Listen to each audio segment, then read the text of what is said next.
Hi everyone, welcome back to my channel. I'm Julie from Rebel Alchemy. In today's video, we'll be looking at aromatherapy, and I'll be giving you a breakdown as to what aromatherapy is as a treatment, as well as covering the basics of essential oils. If you've already watched the chakra series, then you would have heard me referencing essential oils as a means of helping to balance your chakras. So hopefully, after watching this video, you'll be a bit more informed about how to use the oils and how you can start to implement them in your day-to-day lives. Firstly, before we jump into the minutiae, a significant point that I wanted to highlight is that aromatherapy is generally delivered as a massage treatment. So when you book to have an aromatherapy session, you'll be receiving a massage. My pet gripe when we broach the topic of massage is that most people are automatically conditioned to only accept massage as being either deep tissue or sports massage, and aromatherapy unfortunately never gets a look in.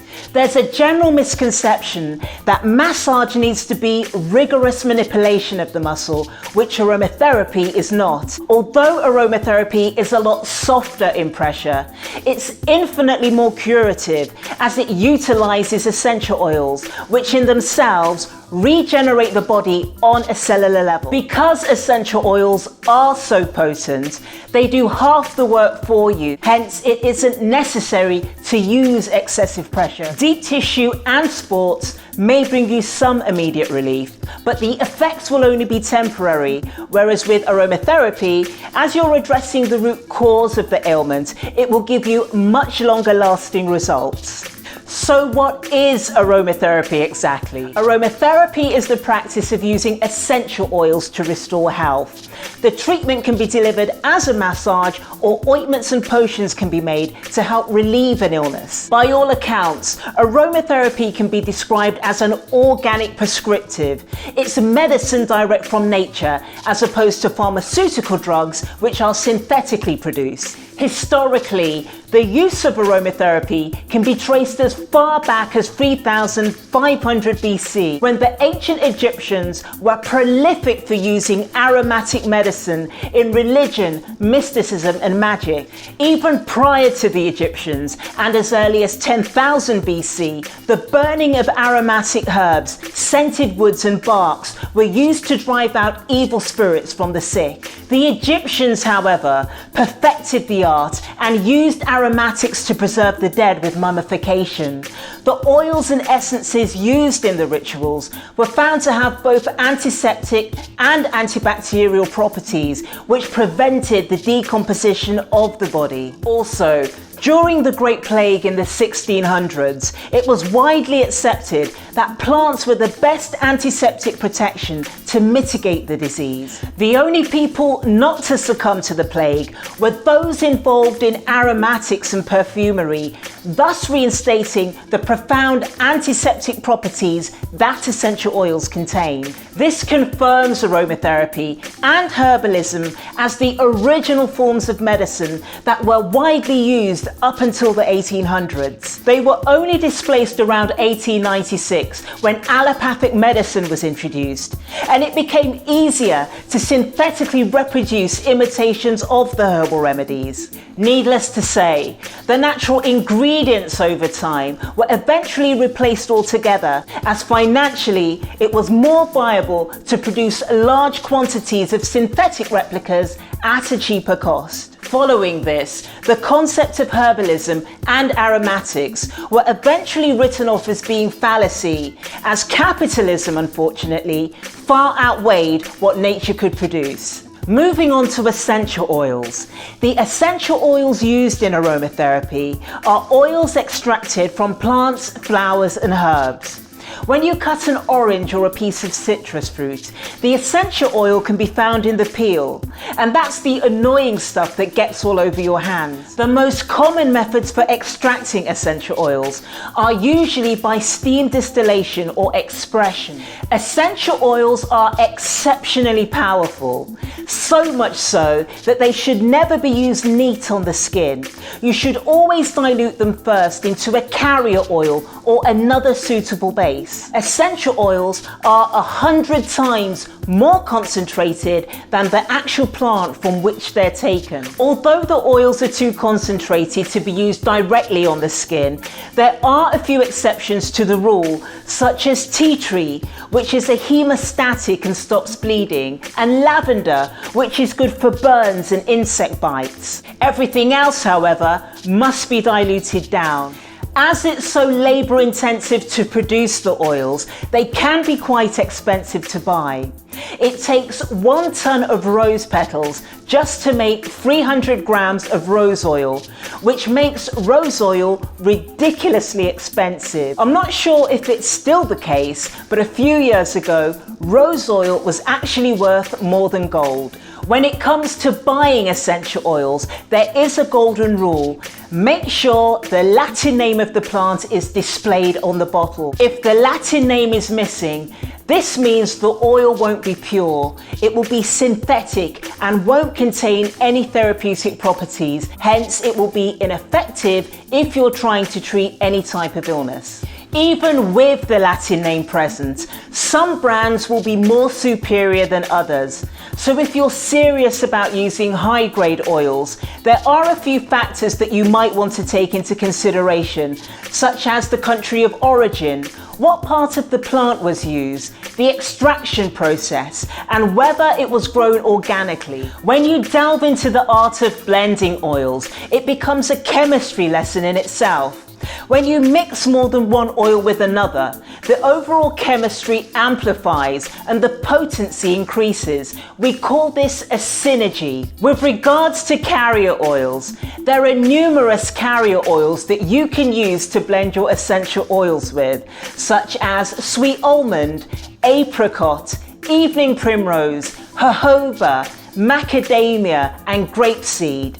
So time for a disclaimer. If you ever book to have an aromatherapy massage, please make sure you go to a trained aromatherapist who will blend the oils in front of you.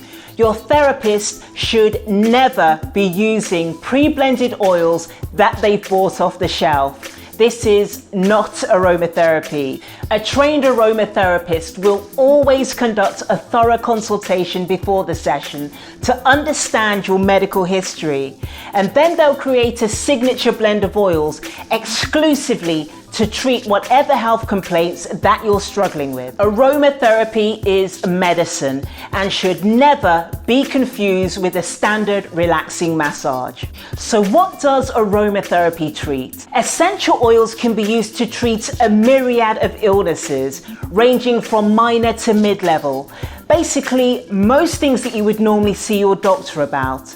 There's an essential oil for everything, and the spectrum covers all of the body's systems: the nervous system, digestive, lymphatic, muscular, skeletal, cardiovascular, respiratory, the integumentary system, which is your hair, skin and nails, the urinary system, reproductive, immune system, and the endocrine system, which is your hormones. The oils possess unique and individual properties specific to the physiological system that they're being used to target. Two of the main conditions that aromatherapy is commonly used to treat are mental health issues like stress, anxiety, depression, and insomnia.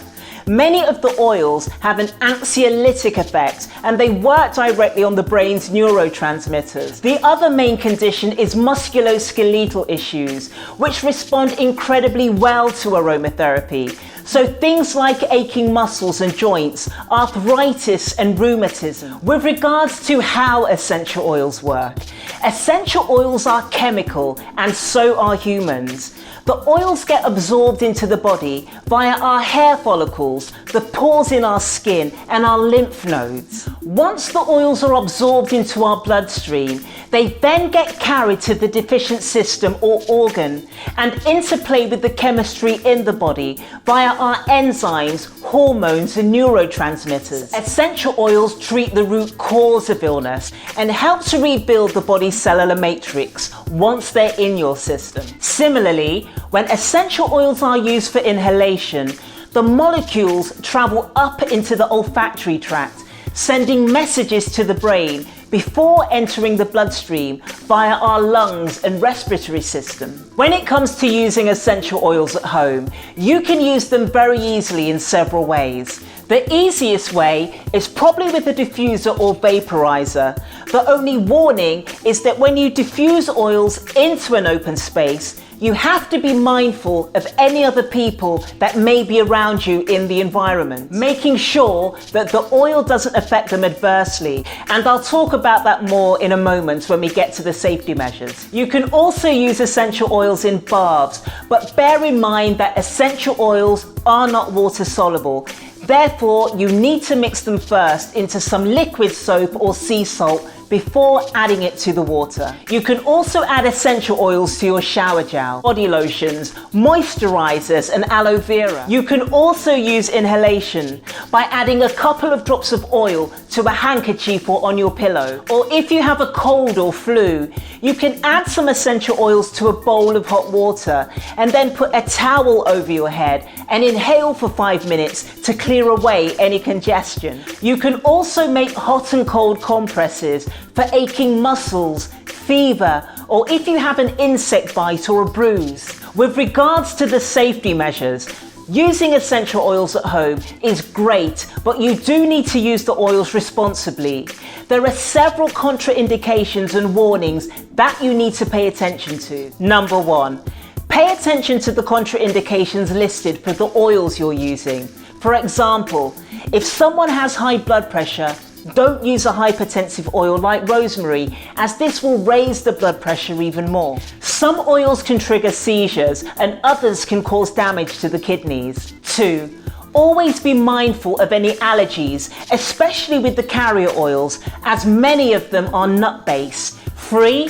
Never ingest essential oils, i.e., do not take them internally. Some countries like France do advocate this, but in the UK it's not advised. And from experience, it really isn't necessary. The oils are super powerful, and as soon as they get absorbed through the skin, they never fail in doing the job that they've been commissioned for. Also, if you apply undiluted oils to the mucous membranes, it can burn. 4. It's not recommended to use essential oils on children, although some people do, and caution should also be exercised when you're using oils on the elderly. You can, however, use hydrosols, and this is the watery byproduct left over from the distillation process, so it's like a flower water. 5. We tend to avoid using essential oils during pregnancy, as it's better to be safe than sorry. Some oils have an abortifacient property and can encourage contraction. You can, however, use jasmine once the labour is initiated, as this helps to ease the labour pains and expedites delivery. 6. Always keep essential oils away from pets. Again, some people do use essential oils on their pets, but in the UK, guidelines stipulate not to. 7. Be aware of phototoxicity. Many oils are phototoxic, so if you apply them to the skin and then go out into the sun, it can burn. Citrus oils in particular can cause severe burns, so you should avoid the sun for 18 hours after applying any citrus oil. 8. Be cautious of overdosing. Remember, essential oils are medicine, so if you're treating a specific ailment like eczema or anxiety, I would use a blend for 2 weeks on and then 2 weeks off, just to give the body time to recalibrate. Do not use the oils in perpetuity. You do need to take a break, otherwise you can become oversensitized and develop symptoms like headaches, irritability, and nervousness. 9. Be careful with some pharmaceutical drugs. Remember, aromatherapy is chemistry, so once the oils enter the bloodstream, they may react adversely with some pharmaceutical medications. If in doubt, please go to a trained aromatherapist and let them create a blend for you. Although you do need to be mindful of the safety measures, essential oils are a fantastic way for you to reclaim sovereignty over your health, as you can start to create your own remedies at home. Always start with the safe oils to begin with, like lavender and tea tree. But if you're serious about creating blends, it's best to do a simple course where you can learn more about the oils, the safety measures and their properties. So that's it, guys. If you found this video helpful, please remember to like, comment, share, subscribe and hit the notification bell. And if you would like to support the channel, you can find the details in the drop down below. Thank you for watching, and I'll see you in the next video.